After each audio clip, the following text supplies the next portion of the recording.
laiguana.tv.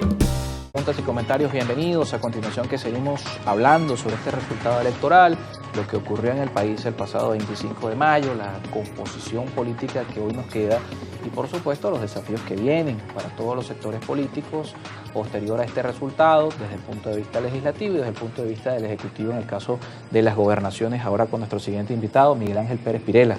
Siempre un gusto conversar por acá. El gusto es mío. Gracias por la invitación. Bueno, ¿cuál es el análisis que queda posterior a este resultado? Porque hay dos visiones en este sentido. Hoy, por supuesto, el Partido Socialista Unido de Venezuela, el Gran Polo Patriótico, gana esta elección, se atribuye esta victoria con un resultado 85-15, algo más o menos así, para ponerlo en números sencillos, varía según por supuesto el Estado, pero otro sector se atribuye una victoria porque considera que, bueno, que el hecho de que el oficialismo ganara con esos porcentajes significa que la gente respondió al llamado de la abstención. Entonces hoy estamos en un escenario donde, ¿cómo se interpreta lo que pasó el 25? Bueno, había un filósofo alemán, Hegel, que decía que la historia no le ha enseñado nada a nadie. La historia no le ha enseñado nada a nadie. Es decir, que nosotros estamos frente a un escenario, y cito en este caso un escritor, a Gabriel García Márquez, esto es crónica de una derrota anunciada. Una derrota primeramente por parte de un factor extremista que se atribuye los no votos, transfigurada en la abstención. En democracia y en política los no votos no existen. Puede existir en algún caso muy particular, y se da raramente, una protesta que se vehicule a partir de la abstención, del no voto. Pero cuando tú reiteradamente en cada elección tratas de atribuirte la abstención, pierde credibilidad. Claro. Porque estás planteando cada elección como una especie de plebiscito. Entonces, me disculpa la expresión, pero es ridículo volver a decir que la abstención, entre comillas, es el trofeo de alguna parte política. María Corina Machado, Julio Borges, Juan Guaidó, Leopoldo López. En política, como en cualquier competencia, vamos a pensar en los 100 metros en las Olimpiadas o en salto alto, es decir, no gana quien no participa. La medalla de oro, plata y bronce, el podium lo tiene quien participa. Así que primero hay que desmontar esto, que es muy peligroso y a quien le ha hecho más daño es a la oposición democrática. Claro, a quienes sí participaron. Pero ¿cómo se desmonta esta idea? Y esto ya por supuesto es una apreciación personal. Adelante. Porque si no se pueden abrogar la abstención, un sector político, bueno, un resultado 90-10 en un escenario normal no sería factible. Es decir, el país no es 90-10 oficialista, porque la elección presidencial no fue 60-40, ese fue el resultado del CNE. No, y sigo entonces desglosándote esto.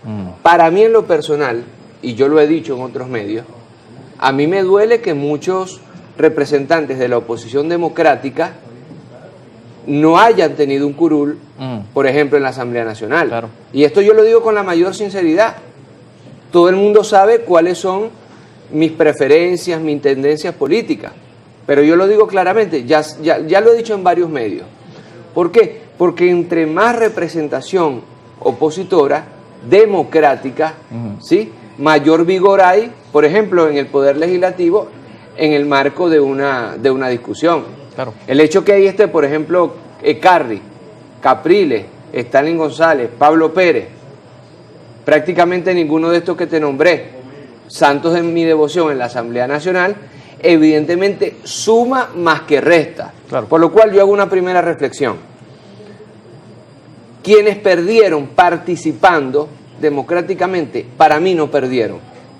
Y yo estoy seguro que para gran parte de los venezolanos no perdieron, porque tuvieron el valor de presentarse, porque siguen apostando por la democracia. Para mí los grandísimos derrotados de esta contienda electoral es el sector abstencionista, porque además reza el CNE que hubo una participación superior al 40%. En las elecciones, por decirte, municipales de los Estados Unidos, la participación es del 15%, del 16%. En cualquier país de las democracias europeas una participación en elecciones legislativas o en elecciones regionales de más del 40%, es un éxito absoluto y rotundo. Pues aquí un sector extremista se lo atribuye como un éxito político, la abstención. Entonces hablan de una abstención de casi el 90%. Son números que no son creíbles. Como no son creíbles los supuestos números de Edmundo González Urrutia, que ya ninguno recordará, ¿sí? Así no son creíbles estos números. Ahora, ¿cómo puedes? Y esto yo lo digo en términos matemáticos. Se aprende a sumar y restar los más avisados niños en preescolar. Otros un poco más lentos como yo en primer grado, segundo grado. Pero cuando ya tú aprendes a decir mi mamá me ama y a decir que 2 más 2 son 4 y 4 menos 2 son 2, tú dices, si hay un sector que es el gran polo patriótico que va unido, hermanos, hermanas y hermanos venezolanos que nos escuchan, un sector que va en una unidad perfecta, no cuasi perfecta, perfecta, y se tiene que oponer a 5 sectores de la oposición democrática, 5 toletes al menos. Hay otros que hablan de 10, 5 toletes. ¿Cómo crees tú que los de 5 toletes van a ganar? Pero claro, ya va. Pero eso no fue determinante. Si detrás, por ejemplo, en Nueva Esparta hubo unidad perfecta, igualito Morel Rodríguez. Ahora voy con eso para darle racionalidad a tu pregunta, que es absolutamente pertinente. Pero si además la mitad o una parte importante de esa oposición es no democrática, y no solamente se va, sino que llama a la abstención, entonces ya tú tienes unas fuerzas democráticas, de oposición democrática divididas contra una unidad perfecta, más otro tolete boicoteando a esta oposición democrática y llamando, no solamente retirándose, que ya sería gravísimo, sino llamando a no votar. Es decir, conclusión, aquí hay un sector, ya no podemos decir político, sino apolítico, que definitivamente no cree que haya democracia en este país, no cree y no quiere que haya democracia en este país, y esto es gravísimo. Claro. Esos sí son los derrotados. Ayer Madeleine García, la querida compañera, entrevistaba a Enrique Capriles Radosky mientras él caminaba un poco rápido saliendo del CNE. Enrique Capriles Radosky no es santo de mi devoción, muchísimo menos. Pero él decía, yo sigo apostando por la democracia de forma necia, y él decía un poco grandilocuente y soñadora, porque mira, uno puede decir de Enrique Capriles Radosky muchísimas cosas, pero es verdad lo que está diciendo. Él sigue apostando a la democracia y va a ser muy interesante lo que él tiene que decir, lo que Stalin tiene que decir, lo que Pablo Pérez tiene que decir en el seno de la Asamblea Nacional, porque él va a representar, como tú lo acabas de comentar hace poco, a un sector venezolano, que no tiene vocería, pero no tiene vocería simplemente porque hay, y pido perdón por esta expresión, unos cobardes de la democracia que prefieren apostar por los bloqueos, por las sanciones, por los golpes de Estado, por las injerencias y no apostar al juego democrático. ¿Qué hubiera pasado? Te hago yo aquí una pregunta antes de darte la palabra. ¿Qué hubiera pasado si estos 5 toletes van unidos? Y si en Nueva Esparta ya va, y si esta otra oposición nos llama a la abstención, evidentemente los resultados hubieran sido otros. Claro, por supuesto. Ahora le están entregando, así como Marco Rubio en términos energéticos, al decir que hay que bloquear a la Chevron aquí, le está entregando el petróleo a China, asimismo esta oposición abstencionista le está entregando en bandeja de plata los curules y las gobernaciones, ¿a quién? Al gobierno bolivariano, a la revolución. Y la revolución, y eso lo ha dicho Diosdado Cabello de forma responsable en varios foros, he dicho, sí, lugar que tú me des político, lugar que yo voy a tomar sin ningún tipo de complejo. Nos toca hacer una pausa, pero ¿cómo hacerle ver al país que es una victoria para este sector de la oposición y que no hay realmente una atribución real de la abstención, cuando vemos estos resultados? Todas estas fuerzas juntas validan más o menos lo que pasó el 28 de julio según el resultado del CNE, que la Alianza Democrática toda junta es 5 puntos porcentuales y que estos sectores también que hoy se suman al camino electoral son 5 puntos porcentuales, es decir, juntos hicieron 600.000 votos, 700.000 votos, hermano, frente a una abstención. Tienen mucha tarea, muchísima tarea la oposición. Vamos a hablar de esa tarea, los retos que vienen. Bueno, vamos a empezar con la oposición, pero el oficialismo también tiene sus desafíos con este resultado. En el caso de la oposición, le decía a nuestro invitado, bueno, que considera Miguel Ángel Pérez Pirela que son ganadores quienes participaron, quienes asumieron ese reto, enfrentaron la abstención, enfrentaron todas las adversidades del proceso y hoy ocupan espacios de poder. Pero ¿cómo transmitirle al resto de la oposición, a quienes compraron el llamado de la abstención, que es una victoria real? Porque cuando vemos el resultado, perder una elección 95-5, 90-10 en algunos estados, es difícil, ¿no?, construir una narrativa victoriosa cuando el resultado es tan adverso. Sí, los tiempos políticos son muy importantes, ¿no? Y los tiempos políticos no se recuperan. Se pueden reconstruir a futuro, pero no se recuperan. Cuando yo te decía al final del primer segmento que la oposición tiene una grandísima, tiene muchos deberes que hacer, muchas tareas que hacer, me refiero precisamente al trabajo de reconstrucción política. Se vienen en puertas unas elecciones municipales, por ejemplo. Claro. La pregunta es, ¿la oposición va a seguir archidividida o esto va a servirle como lección? Esto que pasó y muchos otros eventos que han pasado. Claro. Porque el tema de la abstención, desgraciadamente, yo quisiera venir aquí a decirte que es un tema nuevo. Claro, no. Pero es un error recurrente. Si tú cometes un error recurrente, ¿cómo vas a esperar resultados diferentes? Aquí, lo primero que tendría que hacer, que no lo veo, es que la oposición democrática ya debería estar sentada diciendo, bueno, cometimos errores, vamos a unir fuerzas en la Asamblea Nacional. Somos pocos. Ese es el primer paso. Ahí, por favor, somos pocos, pero vamos a tener un bloque donde se hable en una sola voz. Bueno, estoy dándole ideas a la oposición. Asesoría gratuita. Por el bien del chavismo, espero que no me escuchen, pero ya deberían estar dando una rueda de prensa hoy, ayer, diciendo, mira, esto es un solo bloque y vamos a hablar a una sola voz en la Asamblea Nacional. O es que por una parte va a ir Ecarri otra vez, por otra parte va a ir Capriles, por un lado la Alianza Democrática, por otro lado Nuevo Tiempo. Si siguen en esta disyuntiva, los van a barrer nuevamente en las municipales. Eso por un lado. O sea que esta puede ser una oportunidad, lo de así Pérez Pirela, de volver a unificar y que hablemos de la oposición y no las oposiciones. Hermano, la política y el amor tienen eso en común. Usted nunca diga nunca. Usted nunca diga nunca. Porque siempre hay una reconciliación, que me picaste el ojo y volví contigo cuando dije que tú eras barriga verde. Es decir, la política es orgánica, la política no es pétrea, la política no es sin movimiento. Y eso se lo digo yo incluso al sector opositor. La derrota que acaba de tener el sector opositor democrático es brutal, pero es política. Una planta, a mí me encanta el jardín, la planta. Una planta usted la puede ver un día medio tristona y de pronto le echa agua, sale el sol, le da una vitamina y el otro día florece y es la flor más bella del jardín. Entonces, la oposición, insisto, tiene una grandísima tarea. Mira, yo no quiero pecar de un optimismo bobo ni estúpido, no. Te estoy hablando de política. La oposición democrática en este país se opone a dos factores, evidentemente al sector bolivariano, evidentemente al sector chavista, pero el principal opositor, el principal adversario, y diría yo incluso el principal enemigo de la oposición democrática son los Guaidó, las María Corina Machado, los Leopoldo López, los Julio Borges, que están viviendo como reyes fuera del país, que no están pateando calles, que no están en la esquina, en el barrio, en la plaza. Esos son los verdaderos adversarios e incluso enemigos de la oposición democrática. Entonces, a la oposición democrática, si en este momento no entiende el mensaje, está apelando. El chavismo es una fuerza histórica, el chavismo es una fuerza sentimental, el chavismo ha resistido a golpes de Estado, invasiones, al fallecimiento del presidente Chávez. Ahí está el presidente Nicolás Maduro, diría yo, en su mejor momento, porque los resultados que estamos viendo aquí no lo tuvimos ni siquiera con el presidente Hugo Rafael Chávez Frías.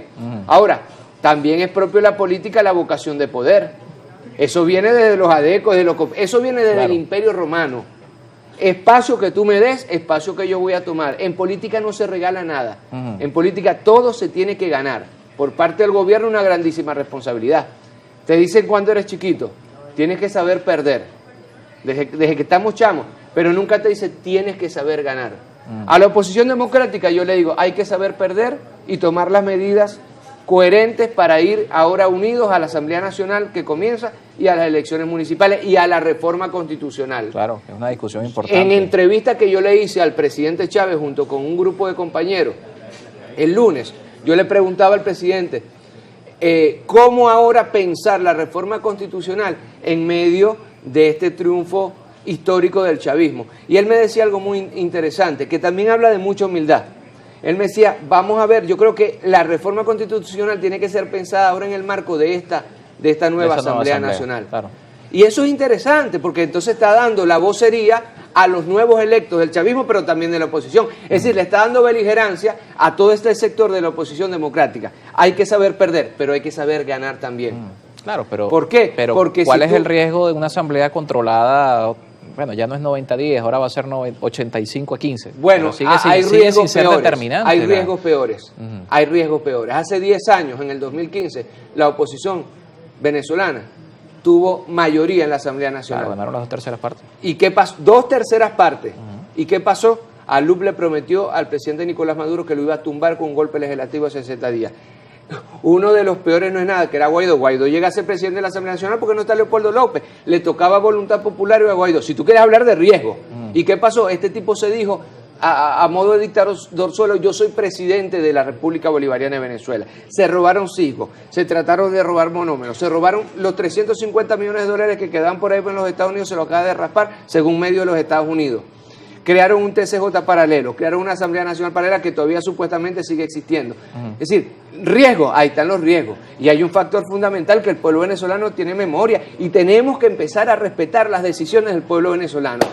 Si el chavismo arrasó, también es una decisión del pueblo venezolano, porque hace 10 años cuando la oposición arrasó, hizo desastre que todavía estamos pagando. Miren, los migrantes y las migrantes, muchos de ellos en estos momentos perseguidos, metidos en campos de concentración, primos de unos, hermanos de otros, tíos de otros, amigos de ti, de mí, fueron el resultado de una derrota importantísima de la oposición hace 10 años. Eso el pueblo lo recuerda, porque el que tiene un migrante afuera, el que vio que se nos robó la principal empresa internacional, Cisco, dice, yo no le doy más nunca la mayoría a la oposición, o al menos a aquella oposición. Por eso te digo, responsabilidad del gobierno, hay que saber perder con relación a la oposición democrática. Vayan a unirse, vayan a hacer la tarea, vayan a hacer política. La política es sumar, no es restar. Al gobierno, bueno, hablaron de gente que resuelve, ahora resolver. Es decir, claro, la responsabilidad que ahora tiene el gobierno nacional, que tienen los nuevos gobernadores, que tienen la Asamblea Nacional, la nueva Asamblea Nacional que viene con amplísima mayoría del sector bolivariano, es resolver. Ahora hay que resolver los problemas cotidianos, los problemas en los servicios públicos. Por ejemplo, digo, la seguridad, el tema de la seguridad en este país se resolvió. Claro. No es lo mismo la Venezuela de los 90, del 2000, del 2010, que la Venezuela del 2020. Claro, pero hay otros temas también. Hay otros temas que hay que resolver. Entonces, servicios públicos, por eso te digo, claro, por eso soy el primero que avanza esto. Gente que resuelve, ahora a resolver, porque la responsabilidad que en estos momentos cae sobre el sector bolivariano, sobre la revolución, es muy grande. Es decir, esto no es como el casino, esto no es que yo gano, me lo meto en el bolsillo y me voy. No, ahora, ¿qué hago yo con esta victoria? Claro. Y es un reto muy grande que tiene en estos momentos el sector bolivariano. Y en ese reto, ¿cómo lo ve Pérez Piedra? Porque también es asumir que si bien es una victoria 90-10, 85-15, no significa que el país sea eso. Hay que tomar en cuenta, por supuesto, que hay un porcentaje del país que no participó, y es gobernar para todos, ¿no? Y sumar gente a la política. Yo he visto mucha... El país no es 90-10 del oficialismo. En honor a la verdad, yo he visto mucha humildad en las declaraciones que dio Diosdado Cabello en las primeras de cambio, a pocas horas de la victoria. Él hablaba incluso, no utilizó la palabra autocrítica, ¿no? Pero sí dijo revisarnos, hay que... Claro, revisar los resultados además más allá de la victoria. Sí, y revisarse también como movimiento. Y es un poco el ambiente que yo veo en el presidente Nicolás Maduro, en Diosdado Cabello, en la doctora Cilia Flores, en Jorge Rodríguez, en Delcy Rodríguez. Es decir, Delcy Rodríguez es, ok, vamos a revisar estos resultados, ¿sí? No desde el triunfalismo, sino también desde la corrección, desde el impulso de nuevas políticas públicas. Y ese tiene que ser el camino, y esa tiene que ser evidentemente la vía. Laiguana.tv La verdad hecha tendencia.